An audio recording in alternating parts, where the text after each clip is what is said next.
always mess that up. Okay. So we are here and we're going to be doing a demonstration of systems theory. And I'm Dr. Sarah Dalton. Go ahead, Heather.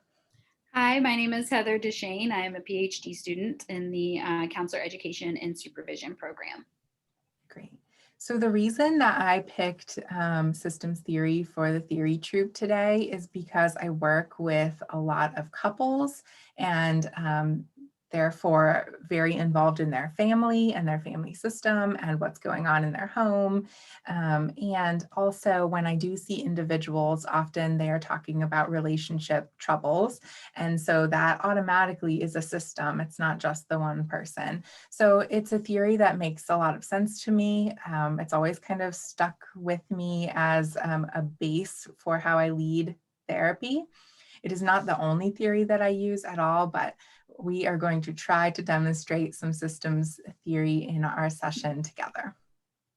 Okay, all right, so we're going to start. So hi, Heather, thanks so much for being here. Last time you talked about a few different issues that you had going on. I just wanted to see where you wanted to start for today's session. Okay.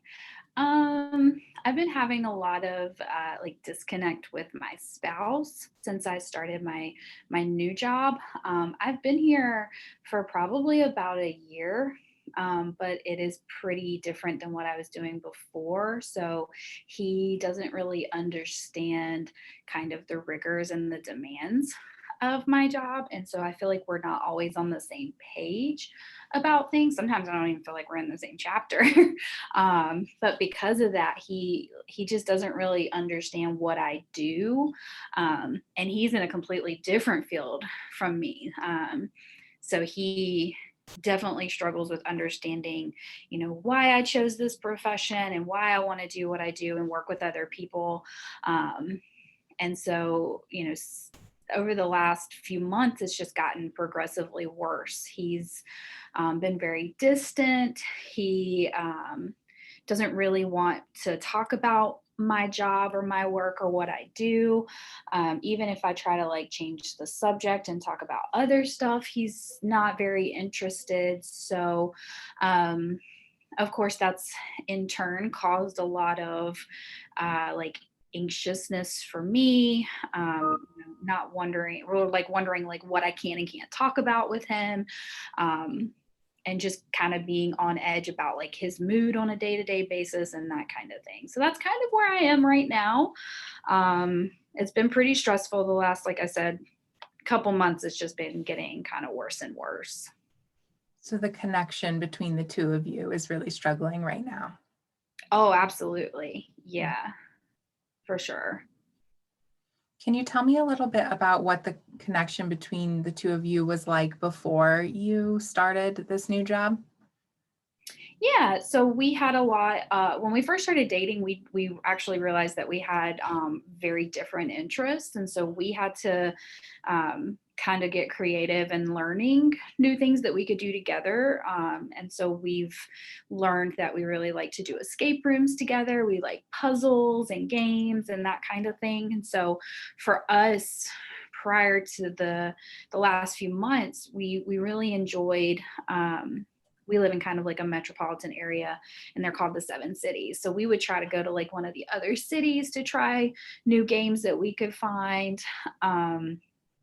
We would look up stuff online for us to do. We would have game nights, whether it was just the two of us or we would invite friends and coworkers and family members over. But it was stuff like that. We were actually doing stuff together. It was, we made plans with each other. We communicated about stuff. I was able to talk about my job, and he was a little bit more understanding, but now we don't really do any of those things anymore. So the two of you, your outreach to the social part of your world, going out, going to different cities, doing those fun things, that's not there anymore either. No, we're really not doing that stuff. I've sort of gravitated more towards my friends, to do those activities because they are more understanding. And I don't feel like they like judge me or, for my job choice and what I do. So you feel really connected with your friends, but he's not a part of that. No, he used to be, but he's not anymore. How do you think that, have you talked about how he feels not being in that group? A little bit. He does feel like he's being left out a lot. Um, and that I've like chosen all of my friends over him and that he's kind of playing like the second fiddle to them now. Um, and he told me that it's upsetting and disappointing, that I like we're not doing all of that together anymore. Mhm. So some definite disconnect there. What Mhm. about in your home? Is it just the two of you? And our animals. How are you both relating to the animals? Because I know a lot of times animals are a big part of the family. Yeah. They're like my babies. We don't have any kids of like human kids, so there are, fur kids. Um, I I feel like when I feel distant and I feel kind of disconnected, that I put a lot of attention towards wanting to take care of other people, and the animals, and I'll even bring attention to that if I feel uncomfortable. So if we're like not really talking and we're just sitting around the house but one of the dogs is doing something silly, I'll like point it out. But he still seems very like disconnected. Like he either like won't acknowledge what I've said or he just completely ignores it, and pretends like it's not happening. And I don't know, again, I can't speak for him, but I don't know if that's like conscious um, or not, if he's just, dealing with his own brain stuff. Mhm. So what is it like seeing him not even connecting with the animals that are your fur babies? It's sad. It makes me sad because like I came into the relationship with my cat, but then the other animals we've gotten together. Um, and I know that he loves them just as much as I do.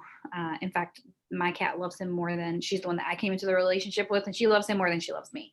Um, she's all about him, but it's sad when like he doesn't want to, you know, take them for walks. We have two dogs. When he doesn't want to take them for walks, or if he doesn't really want to like throw their ball for them. They have this like green spiky ball that they like to play with. So it makes me feel kind of like sad and disappointed. I can imagine that that is upsetting, in your home to see that. Yeah, I mean, sometimes the animals just like want their attention, want our attention, and they'll come and try to like jump up on the couch, and he'll be kind of dismissive or like push them away. And I'm like, they just want you to pet them, like they just want some scratches. It's not a big deal. But he acts like it's this huge deal, which makes me even more upset. So then I end up calling the dog over to me, like, okay, come here, I'll give you attention. So it just makes me sad for them because, they're so disconnected. How would you describe, knowing what's kind of going on with the pets and that disconnect, how would you describe your energy at home? Like, what is that environment like when the two of you are in it? Ooh, very, very tense a lot of times.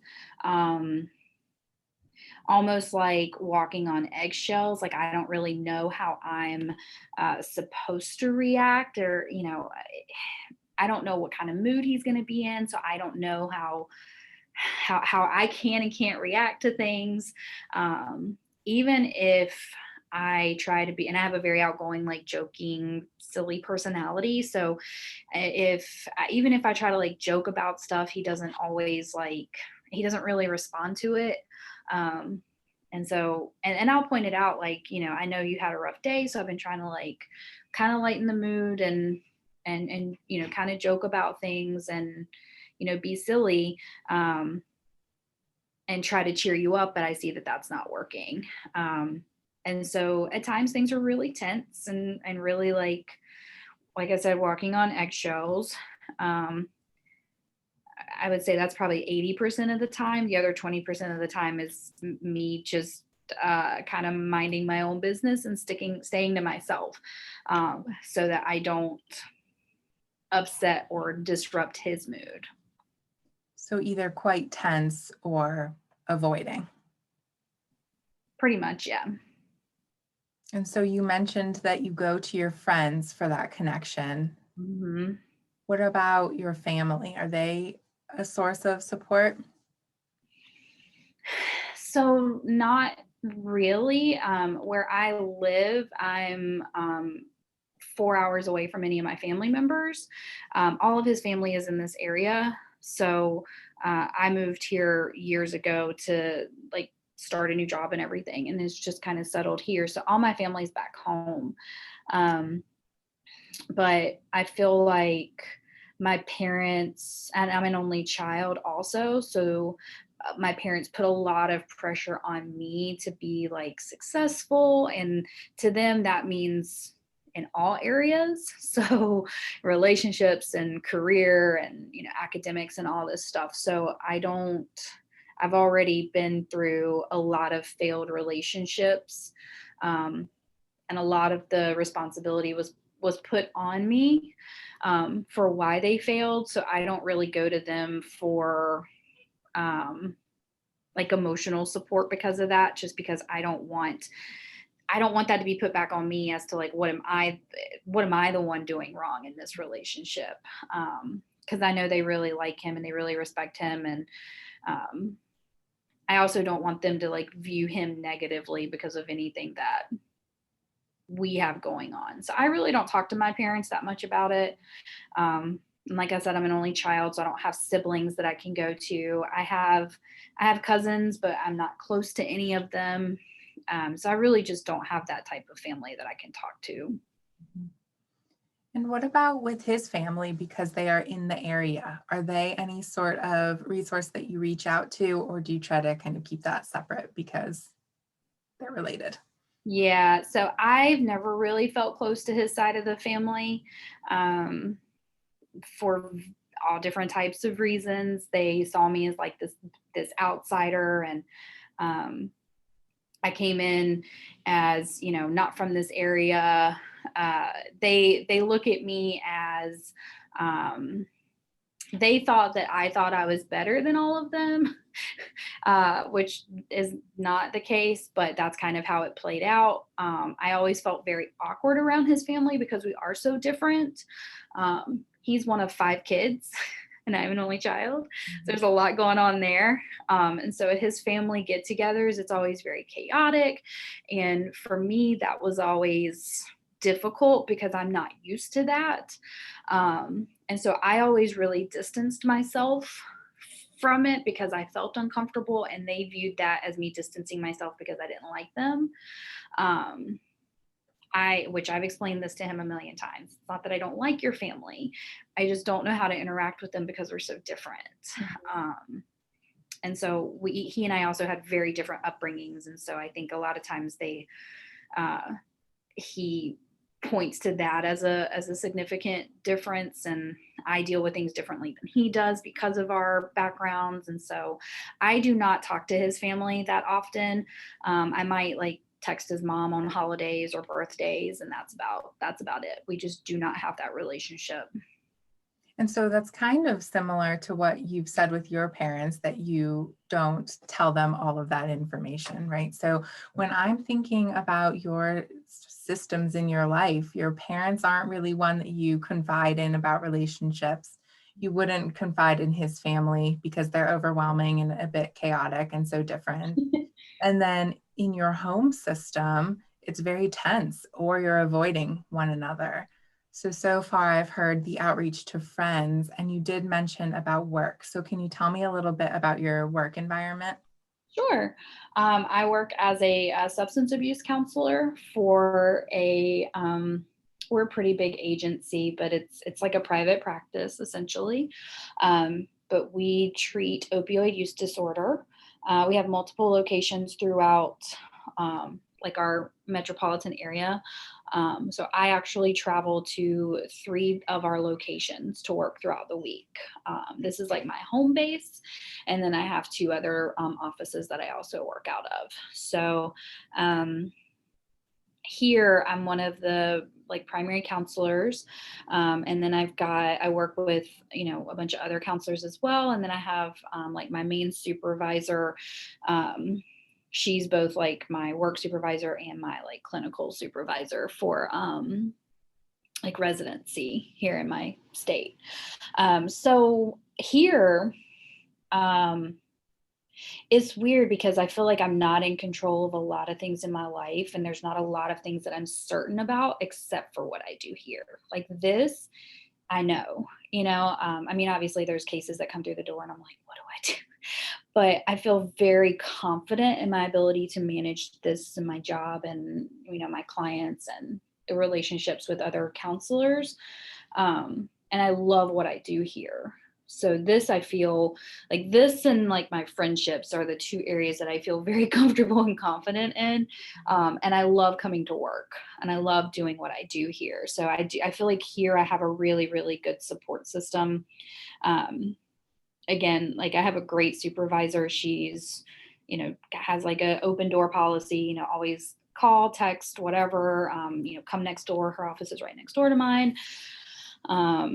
Reach out however you need, whether it's, professional, personal, whatever.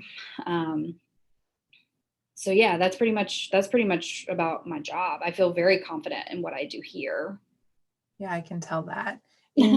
In the work system, like in your work life, you have people that are supportive, you have your supervisor, and you feel really good about your job and your clinical abilities. And so I can see that in your life, work is really a place that you go and feel confident and positive. Absolutely. Yeah. I love it. I love what I do here. And it's nice because I've, had the opportunity to work with other counselors with different backgrounds. We work with interns here for both master's and bachelor's levels. So I get to work with all different types of people and get experience doing that type of thing. Um, and people actually come to me for feedback and advice. Like they look to me as like, hey, you've been here a while, maybe you can answer this question. And that's nice to have people that not rely on you, but like are confident in your ability to do the work, I guess. And so when you're feeling such a positive energy about work and then you go home to this environment that is so not positive, what kind of impact is that having, like the shift from work to home? Oh man.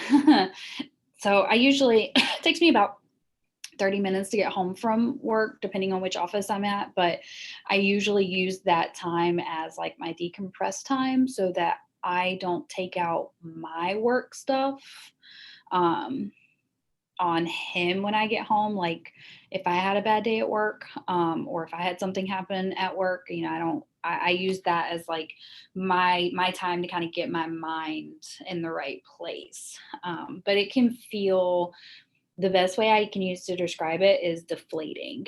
Mhm. Like I feel like I'm like a balloon all day, like one of the helium balloons. I'm like floating around. I'm doing all this stuff at work, and I'm doing really well, and I'm really active and whatever. And then all of a sudden, like in my drive home, I'm slowly just kind of deflating the air out of that, so that I am not this overly confident, annoying person at home. Mhm. It's exhausting, to say the least. Does really sound exhausting as you have to shift from an environment that is so positive and then feel like you have to cut out that part of you so that when you come home, you're not annoying, as you say. Yeah. Right. Yeah. I mean, that's usually how I feel. I don't want to come off as, because again, like I said earlier, I don't know what kind of mood he's going to be in. So I come home and I try to be neutral.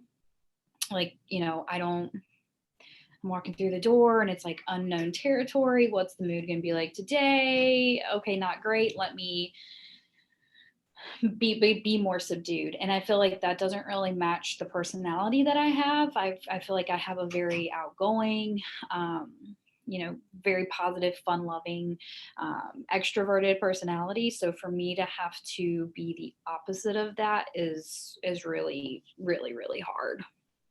Yeah, I mean, it's losing part of your personality as you come home. Yeah, basically. Like you said, I think the way you put it, like having to cut part of myself out. It's like, I'm a puzzle. I think we're all puzzles. We all have these little pieces that fit into us, and I have to remove those certain pieces and kind of put them in my pocket, until it's either comfortable to put those pieces back in, or until I change environments, like go back to work or go to a friend's house or something like that. So, what is this doing to your overall mood and feeling in your life that you are missing a part of yourself when you're in the home environment? Mm. It makes me anxious. Like I said before, I feel very anxious. I have a hard time focusing a lot of times and concentrating on things. I'm overly cautious at home. I don't want to do anything that will be perceived as a slight against him. Either I'm not giving him enough attention, or um, anything like that. So I think anxious and on edge is probably the best way to describe it. Um, Sad a lot of times, because I sometimes feel guilty if I choose to hang out with my friends instead of spending time with him. Um, yeah. So guilt, sadness, sometimes like neglected, because he'll say he'll want to spend time with me, and so I'll make the effort to, like, do everything that I have to do so that we can, and then he ends up like going to do something else. um, so that's kind of hurtful. um, yeah, all sad emotions. And then, even when you are reaching out to friends or you're making the effort to hang out with him, but it's still a bit of guilt because you're either away from him or, you're not able to follow through with him in the way that would be meaningful for you. Yeah. Yeah, and then, he'll tell me like, "Oh, I need this to change. I need," he'll come to me and say, "I really something's got to give. Something's got to give." And I'm like, "Okay, great. Let's talk about it. What do you need to be different so that we can work this out?" And he's like, "Well, I don't know." And so I feel like I'm being set up for failure kind of over and over, like, "I need you to do this." And I'm like, "Okay, but what is this?" And he's like, "Well, I don't know." And I've said before, like, this is just, you're just continuously setting me up for failure. And I'm always going to fail in your eyes because you're not telling me what it is you need.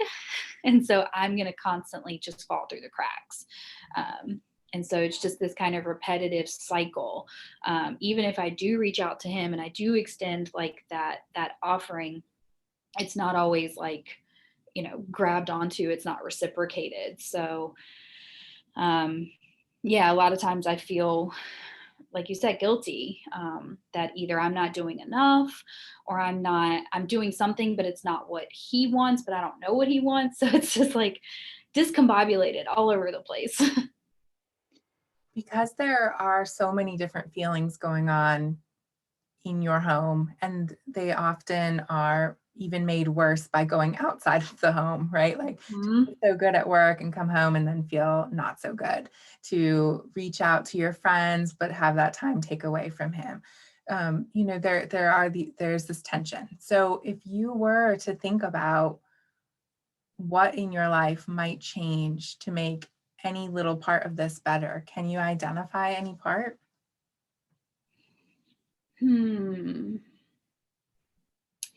That is a good question. Um, I guess we would definitely have to work on like expectation. Um, what is the expectation on both sides of the coin? Like, obviously, not just, what does he expect from me, but what I expect from him. And definitely communication. Communication could definitely be improved. Just um, being able to talk about how I'm feeling in the moment instead of just like sitting, like I can be perfectly fine sitting with my emotion, but expressing it is where I struggle. Like, how do I express to him, like, hey, I'm feeling neglected or I'm feeling anxious? Um, so those are definitely some areas that, would need to be changed or worked on. And I wonder, with the improved communication at home and expressing what you're actually thinking, if that would make the home environment a little less tense. I would hope. I would hope, yeah. I mean, that would be the ultimate goal, to be more comfortable in my own home, I guess, being able to communicate how I feel and what I'm thinking and what I'm experiencing, um, without fear of uh, either neglect or rejection, I guess is a good word. Um, a lot of times in the past, at least, anytime I've expressed how I felt about something, and this is one of the reasons I don't really talk about my feelings as much anymore, is because anytime I did it before, it always got turned around on me. I'd be like, hey, it really bothers me when this is happening. And it would be turned around to, well, how do you think I feel about it? What about me? And so I just stopped talking about how I feel because it's just always going to come back on him anyway. Um, so I definitely need to be more upfront about my feelings and how they're affecting me so that hopefully the home environment can be less tense, fewer eggshells.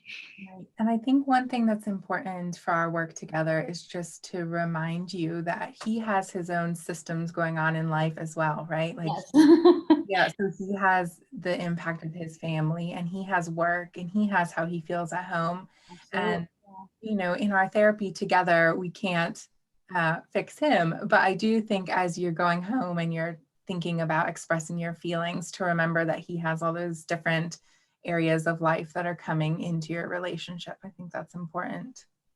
No, I agree. Because I think sometimes it is hard you get so caught up. I get so caught up in my own stuff that I do sometimes forget, like, he's got his own stuff going on. And I know with like his family dynamics and stuff, like, again, one of five, I can't imagine like what it's like, to be as part, of such a big family like that. So I know that that's something that I need to be more like conscious of. It is hard though, because again, like I said, I come from a very, very different background and upbringing than he did. So it's sometimes we're not on the same playing field when it comes to life choices and decisions and stuff. And yeah, I need to be more mindful of that for sure. Mhm. So, as we're sort of wrapping up for today, I think that that is a really nice thing to remember when you go home, that you both have all of these different systems in place that are impacting you. And perhaps you want to talk a little bit more about how your workday is impacting you, or how your feelings with him are impacting you. You want to bring that up a little bit more often to maybe help relieve some of that pressure that is in the home environment. But also, the thing that I really heard you talk about is the strengths in your life, which is working with your clients, having your supervisor, reaching out to your friends. So because those are such meaningful people in your life, I would just encourage you to keep reaching out to them as you're kind of in this challenging time at home. Okay. That sounds like a good plan. I can do that. Okay, and maybe next time that we meet, we'll continue on with this conversation, and we'll see how maybe the home environment has hopefully changed a little bit. Okay. Sounds good. Okay, thanks, Heather. Yeah, no problem.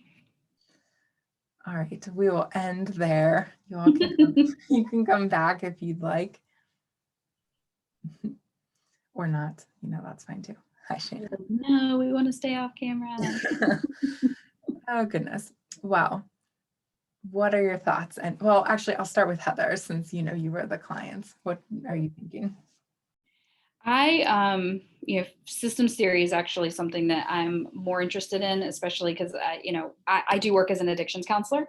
And a lot of times, a lot of the like addiction is a symptom of something else. And a lot of that is usually because of family or those family dynamics. So I'm very interested in learning more about how that whole process works, especially being able to use it with my clients. So um, I found it interesting that you asked about work, because a lot of times we don't think about that being a system, but it is. And so asking about not only my family system, but also my friends and my work as well. And that kind of threw me off. I was like, oh, I wasn't expecting to talk about my job, but okay, here we go. But it is something that you have to take into consideration. And I like how you point out also that it's not just about my systems, but he's got his own systems and stuff like that, his work, his family, his friends, and all of those dynamics that play a role. I think a lot of times clients in general get very caught up in their own stuff that we do sometimes forget that other people have their own things going on as well. So yeah. What about for you all watching it? And it's totally okay if you have critical feedback as well. So, what were you thinking watching?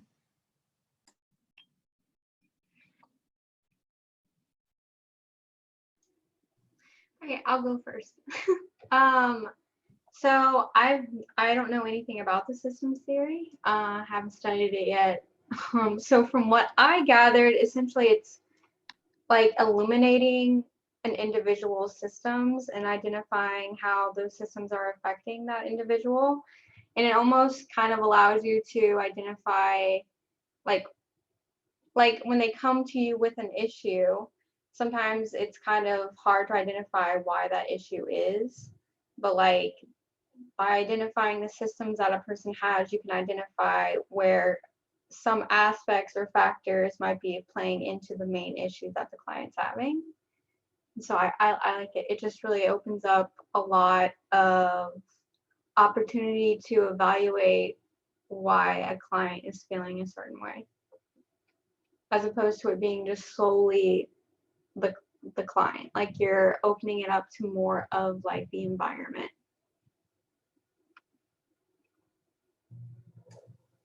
Yeah, I feel like depending who the client is, there's so many different systems to explore. So I tried to point out the relationship, the home, even including pets or kids or people who live in the home are all part of that system. And then it can be anything. It can be work. It can be the people you carpool with. It can be you might have really great coworkers, but maybe there's that one that throws the system off and it's really tense. So I try to explore just all the different areas in a client's life. And like Heather said, in addictions work, it's often the family systems or it's what the system looked like long ago, right? That caused a lot of that stress. So to me, it makes sense. You're just thinking about the different areas in their life and trying to sort of explore that. But it's hard to do in a quick role play. But I tried to talk about the relationship, the animals, the work, the family, the friends, right? So that's like 5 different environments. Emily, did you have anything, or Tina? But I know you jumped in late, Tina. Go ahead. It was really interesting to watch. I don't have a whole lot of, I guess, formal experience with systems theory. I remember learning about it as a master's student. And I work with couples as well, but it's never just like my go-to theory on my own, I guess, or what I would ascribe as being my theory. So it's really neat to kind of watch that play out. I do like that you touched on all the different areas of life because, of course, those different areas influence, whatever is going on for us. So very cool to watch. Can I add one more thing? Oh, Tina, no, you go ahead and go because I've already spoken. You go ahead. I have stitches in my mouth, so the less from me, the better. Oh my. I hope you aren't in pain. I just wanted to bring up something from my experience when I worked at Children's Division. The system theory actually plays kind of a very similar role as like a hotline investigator would when they go into a home to evaluate whether a child needs to be removed. They kind of take in all of the information about what's going on with the mom, what's going on with the dad, anybody else living in that house, like what's going on with the child, like what their day-to-day. You kind of evaluate each person's systems within that home to identify what's going on with why this child is in danger. So I just think it actually plays very well in not necessarily a counseling, but a social role.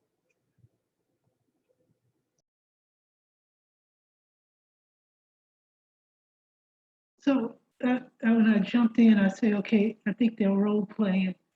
And yet, forgive me, I had oral surgery a few days ago, but I really love system theory. The first system theory I was trained in was Maury Bowen, family systems. And so I'm a big advocate for intersectionality.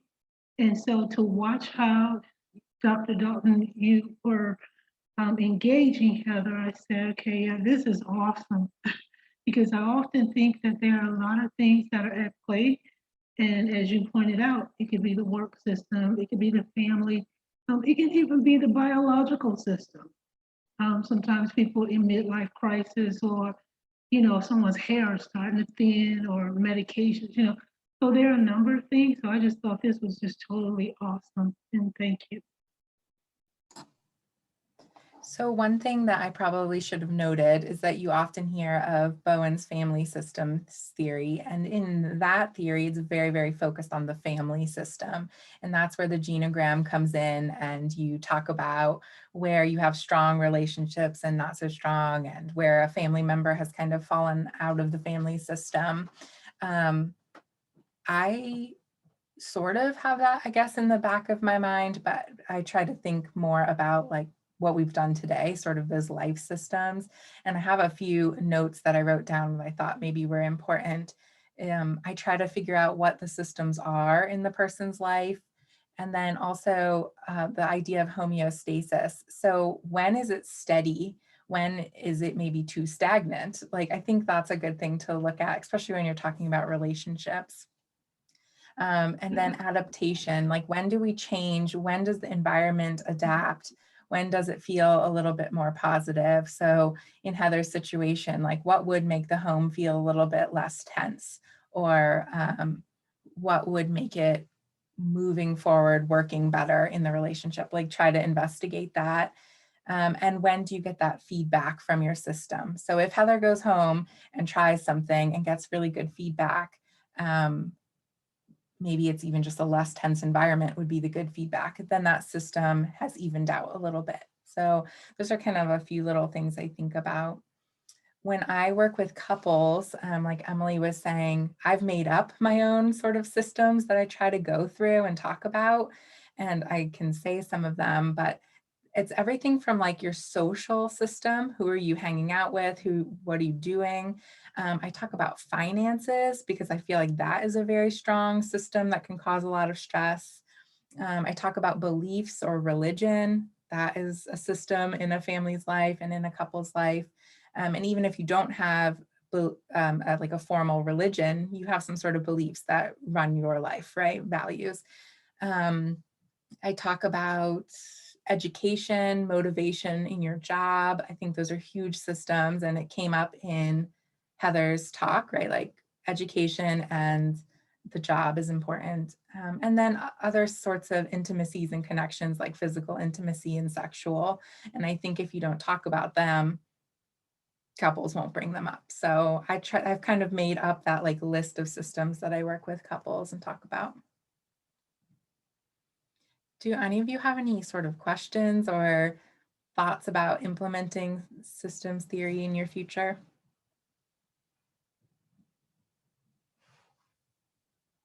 I've actually sort of already, without even really recognizing that I was implementing it, with one of my clients in particular. We primarily do group work here since that's the primary modality for substance use. But we do get a chance to work individually with clients. And I have one client that I've been working with for the last few months. And one of the things that we have been exploring is her family systems, particularly the relationship she has with her mom and her kids, who do not live here. They live in a different state. And so I hadn't really thought about how a lot of us have probably integrated it at some point in our actual clinical practice, but maybe didn't necessarily recognize how we were doing it or in what capacity. but like, it's definitely something like with this client in particular, I would want to explore more and integrate more with her, not only the family systems, but the other systems like you were talking about, the financial, the work. And she's interested in going back to school and stuff. So exploring all of that as well. I think it's quite a natural theory to fall back on if you feel like you're a little bit floundering and you're not sure where to go, to think about what are the systems in their life. Maybe, I don't know, it does fit how I sort of think of people experiencing their environments. So I think it's a nice thing to fall back on. I agree. I think it would be really good to use if a client didn't really know where to start. Mhm. And so it could just be like the starting process of you identifying where, and then you might change your theory, but it could just be a good way to get an idea of what the client and help the client kind of identify what they really want. That's a really good point. I see a lot of couples, like I said, and they'll come in and just say, we're ready for a divorce. We don't like each other. And they can't really even pinpoint why. But when you kind of go through these different areas in their life, they see there's a lot of financial stress and there's a lot of job related stress. And, you know, if you're able to work through those things, it can really help them. Anything else y'all are thinking?